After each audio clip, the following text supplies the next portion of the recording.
नमस्कार. हेल्दी लाईफस्टाईलमध्ये आज आपण बघणार आहे तुळस या एका अतिशय महत्त्वाच्या वनस्पतीबद्दल. तुळस ही सर्वांच्या परिचयाचीच आहे. सगळ्यांच्या घरात तुळस ही असतेच.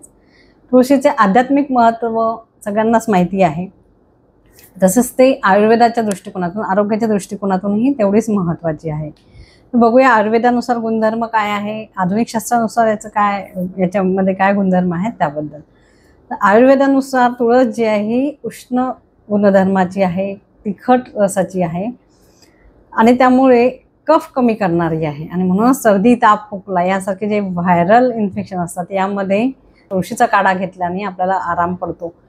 कफ कमी करण्याचं काम करतं. सर्दी, खोकला तसंच एक्सपेक्टोरंट म्हणून कफ बाहेर काढण्याचंही काम तुळस ही करत असते.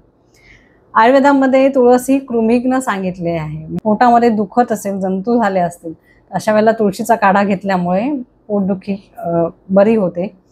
हे उष्ण गुणधर्माचे असल्यामुळे पचनतंत्र सुधारण्यास काम करत असते. त्यामुळे अग्निमांद्य आहे, भूक लागत नाही आहे, गॅस होते आहे किंवा अपचन होते आहे, अशा वेळेला तुळशीचा काढा किंवा तुळशीचा स्वरस आपण घेऊ शकतो.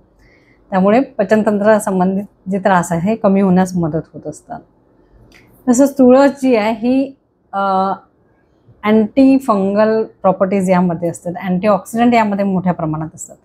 त्यामुळे स्किन आरोग्यसुद्धा सुधारण्यास मदत करत असते. ज्यांना पिंपल्स आहे, पुरळ येते, अशा वेळेला तुळशीचा स्वरस घेतल्याने फायदा होतो. किंवा तुळशीच्या पत्त्यांचा कुठे फंगल इन्फेक्शन आहे तर अशा वेळेला तुळशीचा पाना वाटून त्यामध्ये पाणी टाकून त्याचा कल्क तयार करून तो जर आपण त्या जागी लावला रोज कंटिन्यू, चांगला आराम आपल्याला मिळत असतो.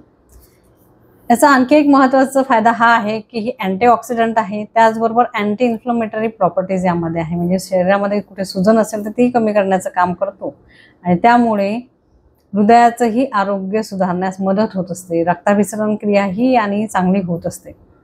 तसंच रक्तातील साखर जी आहे ही नियंत्रणात ठेवण्याचं काम तुळस करत असते. म्हणून नियमित तुळशीचा स्वरस घेणं फार गरजेचं आहे. मात्र तुळस ही उष्ण गुणधर्माची आहे, त्यामुळे आणि तिखट रसाची आहे. त्यामुळे ज्यांना पित्ताचा त्रास आहे अशा लोकांनी हिवाळा आणि पावसाळा या दिवसांमध्ये घेतला तर त्याचा फायदा होत असतो. आणि कंटिन्यू न घेता 15 दिवस घेऊन 8 दिवस गॅप द्यायचा, मग परत 15 दिवसांनी घ्यायचं. असं तुम्ही तुळशीच्या स्वरसाचा किंवा तुळशीचा काढाचा वापर केला तर हिवाळ्याच्या आणि पावसाच्या दिवसांमध्ये तुम्हाला याचा नक्की फायदा होतो. एक तुळशीचा सर्वात महत्त्वाचा गुणधर्म म्हणजे अँटी कॅन्सर प्रॉपर्टीज यामध्ये आहेत. अँटीऑक्सिडंट मोठ्या प्रमाणात आहे, अँटी इन्फ्लमेटरी काम करतं, शरीराची प्रतिकारशक्ती वाढवतं आणि त्याचबरोबर अँटी कॅन्सर असल्यामुळे ज्या कॅन्सरच्या पेशी आहेत त्यांची वाढ होण्यास प्रतिबंध करण्याचं काम तुळस करत असतं. तुळशीचा आणखी एक महत्त्वाचा गुणधर्म हा आहे की हे अँटी एन्झायटी काम करतं. यामध्ये शरीरामध्ये कॉर्टिझॉल लेवल वाढलं तर स्ट्रेस लेवल वाढत असते आणि तुळशीचा काढा जर आपण घेत आहोत किंवा तुळशीचा स्वरस घेतो आहोत तर ही कॉर्टिझॉल लेवल कमी करण्याचं काम करतं आणि त्यामुळे आपलं स्ट्रेस कमी होण्यास मदत होत असते. तसंच बघा, तुळशीच्या पानांचा जर आपण वास घेतला, सुगंध जर घेतला तर आपल्याला सुदिंग इफेक्ट असं जाणवतो. तर त्यामुळे आपल्याला फायदा होत असतो.